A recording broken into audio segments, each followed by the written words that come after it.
Hey, welcome back to the Signature Movement. It's your girl Tanya D. Floyd. I'm in here contemplating the meaning of life again, Not really, but I'm just thinking a lot. First of all, can we just say and agree that pastry, by its very nature and definition, must contain butter in order to be pastry?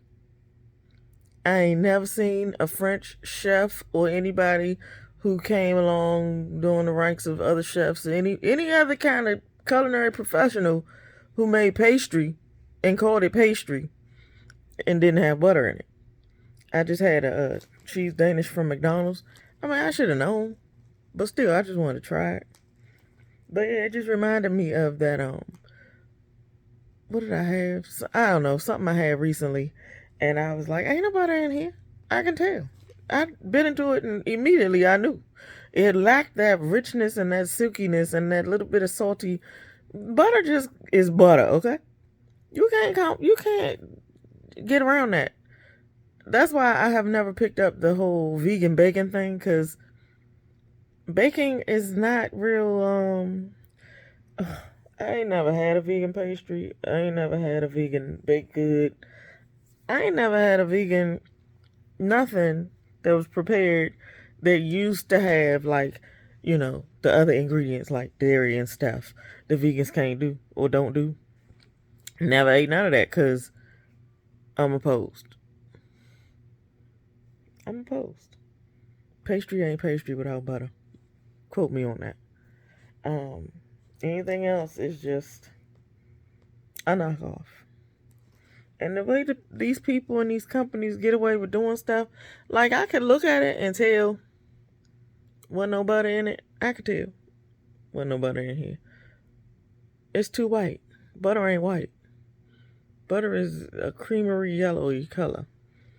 And then the texture of it, but I tasted it anyway. It was just sweet. So again, sugar as a distraction. That's the strategy. That's what they go with. I needed to taste like something. Butter adds something. It is its own thing. So there's that rant. Mind me. I'm sorry. Forgive me for this right here. I had to give my dog a hug this morning because he's still recuperating. The baby was here yesterday. And it was their first time meeting, because the first time the baby came here, the dog was upstairs in the room for the baby shower. He wasn't allowed to interact with nobody. But then yesterday he was here like all day. So my dog went through a thing. First it was confusion, like I thought we were done with these, because when he walked up on him and sniffed him, he looked at me almost like, why is he here? And then he whined and he moved closely with me the whole time. And eventually I came to my room and they were downstairs. But later on in the day, the baby was in my room with me, and I had bundled him up like a burrito in that blanket and laid him on my pillows. And the dog was on the floor looking at me like, how could you betray me? He jumped up like, front paws on the bed, and he was looking around like, why is it in here? Dogs be talking. You got a dog, you know what I'm talking about. But the dog was talking like, I'm confused, I don't like it. So this morning he was extra clingy. I had to give him a hug. But that ain't what I came to talk about either. I was really, it's not something important, but just like my son was in here talking about some things happening on his job, and I was reminded of the way some people just go through steps and motions. Mechanics of things don't really matter. They just used to doing things a certain way and they just do it like that, even if it don't necessarily make no sense. But it's only certain kinds of people who will come along and be like, that don't make no sense. I ain't doing that.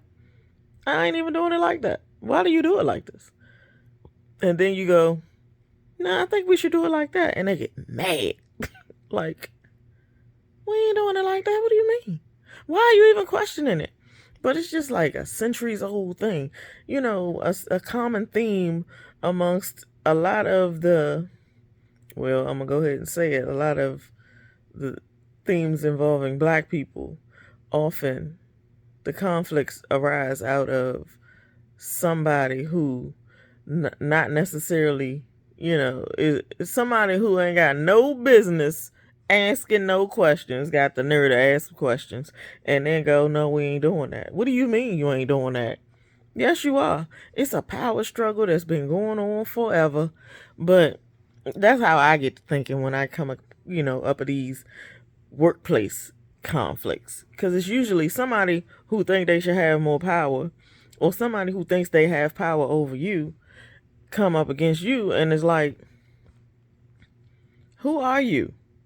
Why do you think you have the right? Even if you got the right. Speaking of rights, here we go, back to the school thing. This week, I've been having a kind of a tug of war with one of the teachers who told my son she didn't want to call me a couple of weeks ago because of the meeting that we had, and how, she perceived me in that meeting, but she had no idea who she was getting. She thought she knew, but she ain't know, because she sent me an email. It had one too many exclamation marks in it for me. So I carefully drafted out a response that basically said, everything I've asked you should be easily answered. And everything I've asked you is a part of the plan that we have in place. It's a contract that we signed years ago before we even met you. These are the things he's entitled to. Therefore, these are the things that I'm asking you for. And I don't know why you can't explain to me what you're doing about these things that he's entitled to, that I know he's supposed to have, which tells me you ain't doing them. So here's the problem right there. You ain't doing them. And I got a problem with that. So when you going to start that? And by the way, I need answers to this, and this. Please and thank you. I was about to go off on a tangent. But the point is, the people that I've been interacting with clearly have a problem dealing with me because of the way that I am. And I'm not going to sit here and tell you I'm not that way, or I don't know why they got a problem. I know exactly why they got a problem, because I know my rights. I know what you're supposed to be doing. I know you ain't doing it. I don't like that you're not doing it. And I'm going to keep saying, no, this ain't how we going to do it. And this is not how we supposed to do it. So I would like for you to do it this way. And if you got a problem with that, I'll just take the next step. But I don't have to threaten nobody. It's just the way I speak. It's matter of fact. Like, yeah, no, we're not doing that. No. Because it's almost like when we have these conversations, it's almost like they want to go, okay, yeah, I know, Miss Floyd, you want it to be like this, that, and the other, but we're going to do it like that. And we're going to kind of get to it the way, we're going to kind of get to the thing that you want, but we just not going to do it like that. Something about a contract. I'm trying to tell you, it's something about a contract. It spells out everything. And no, we're not going to do it a different way. I want it just like that. And they be looking at me like, but we can't do it like that. Well, you breaching the contract. It's facts. It's just a fact. Right? So I have dealt with the committee, the principal, the school nurse. Funny thing, she sent me, they told me in the meeting that I had to provide consent forms, medical consent for the medications to be administered at school. But remember that time I told y'all boy was having an asthma attack and somebody in the nurse's office told him go back to class? We don't like that. No. So I sent the consent forms like they asked me. And she sent me an email that said, we can't accept these without the medications. And I was like, well, considering last time what happened and you weren't in the building, and now all y'all had to say was you weren't in the building, but nobody provided an explanation what happened and how it broke down, I'm not comfortable just giving you the medications at this point. I'd rather he carry them himself. And, if you got a problem with that, then can you explain to me how we're going to avoid that problem the last time? Because if you're not there, the procedure is go find a certain administrator, one of two people. Find one of those two people. Let them give you access to the medication. Make sure you get the medication. But first, they got to be there. Second, they got to be willing. Third, they got to have time. And fourth, they actually got to physically stop what they're doing and go somewhere. How much time did we waste? The boy's dead. But I'm not supposed to think like that. Nah, go ahead and don't even worry about getting them forms, because if you ain't take them this time, you ain't getting them no more. And he gonna carry the medicine. I don't care what your policy say. You don't care what my contract say. I'm tired of fighting with everybody. But I know what I know. And we doing that. Or we just not even going to act like we going to be considerate or courteous of each other no more. We ain't that. The lady sent me an adversarial email yesterday telling me basically, your son said you don't help him with his work. Is that true? And I said just like that because there was an exclamation mark in it. Lady, who you talking to? Who are you talking to? You don't have no rights. But anyway. And then she asked me, she said, oh, his computer got broke at school. Somebody broke it. And they asked, well, they didn't ask me. She called me to tell me that somebody was going to bring the money to replace it. I didn't have to replace it. So that was a week ago. And then she tells me yesterday, I think she was annoyed because I didn't rush to get him a new computer, even though you told me somebody else was going to pay for that. And I didn't rush to find out if he missed any work because he ain't got no computer. You should exempt him for the work or make sure he get it done at school. Or make sure you let me know that he got some work so when he come home, I can help him with the work. But if you don't tell me, which is part of the contract, it's literally written in there that somebody's job to go with him every day, all day to school, find out what he's supposed to do, help him keep notes of that, and send it to me at home in a journal. A specific journal just for them to talk to me and me to talk to them. That ain't happening, even though it's in the contract. But you mad for whatever reason, and you sending me an email with exclamation marks that says he still don't have a computer, you haven't been helping him with his work, and that sounded real judgy and out of line to me, so I had to send her a nice response.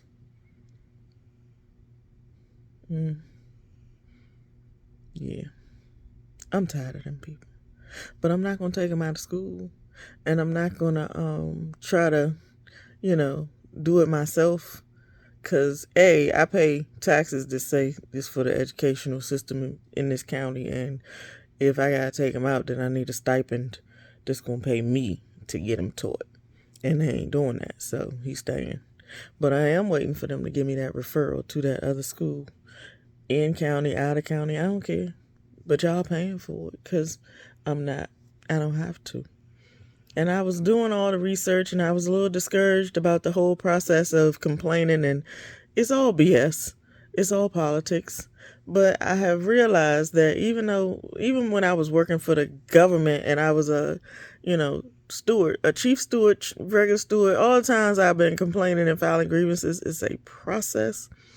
And the papers do add up at some point. So I'm going to be part of the process. And I'm going to go ahead and file me a complaint with the Office of Civil Rights for the Department of Education. It's crap. I know it's crap. The whole thing is crap. But I'm going to do it just like I filed those 2 state complaints. Because all of y'all together ain't doing nothing. So now I'm going to go federal. I don't feel like it. I don't think it's going to end up doing nothing. But I'm going to be part of the process, and I'm going to do what I always used to tell my clients to do. Just follow the steps. Eventually, something will happen. Maybe if all of the parents in all of the states filed all of the complaints with the federal Department of Education, Office of Civil Rights Complaints, then they would take us seriously. And maybe people will start asking the right questions and be like, you know what? All these schools in these districts in these states have problems with keeping their teachers and blah, blah, blah. But maybe, just maybe, the special education community as one, each individual come together as one, they'll start asking the right questions about special education at least and be like, we got to do better for this segment of the population. Even if we don't change the whole world, just change the little piece, that we can affect. That's how I got to see it. Or else I'll start lunching out and going up to the building and saying stuff to people make them want to fight me and stuff. And, that's just ill-advised, right? So I'm not going to get smart with the people. I'm going to just keep going back and saying, we have a contract. These are the things I expect to happen. These are not happening. So don't come talking to me about nothing that you ain't getting in the classroom because you ain't giving nothing that he's supposed to have to make him even inspired enough to participate in the classroom. It's a whole, y'all don't understand me. You ain't read it. It's a whole plan with all the needs and all the things to address the needs. He would be a great student if they would just do the pieces. But they not doing the pieces. And so we all gotta suffer. Well, don't look to me for help, and I ain't doing your work. Don't be sending him home to do all this stuff and looking at me like you didn't do your part. I'm not participating in that. The contract is null and void as far as I'm concerned. I don't have to do a damn thing. I'm going to just sit here and act like ain't nothing happening till I get a response on my complaint. And that's that. I swear, I just learned it's 12:02 p.m. and I'm supposed to be having the boy at the endocrinologist at 1 o'clock. I swear to God, every time I turn around, somebody just sucking up my time, and I don't really get to do the things I want to do. But that was the last piece of what I wanted to share with you today. Like, I have learned that, in my struggle to retain my independence and my empty nest status on the way and all this and that, God trying to tell me something. Remember the other day I was like, I don't know what the message is, I'm not getting it, but these kids just keep on infringing on my space and stuff. I think I finally get it. That ain't for me. I'm not supposed to be the one that's like, free.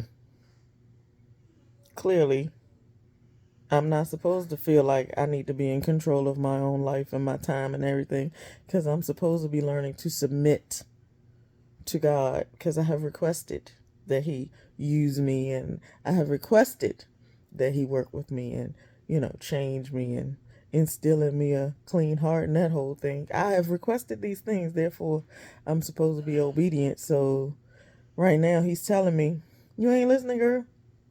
You ain't getting it. Just go ahead and do these things and peace will be with you.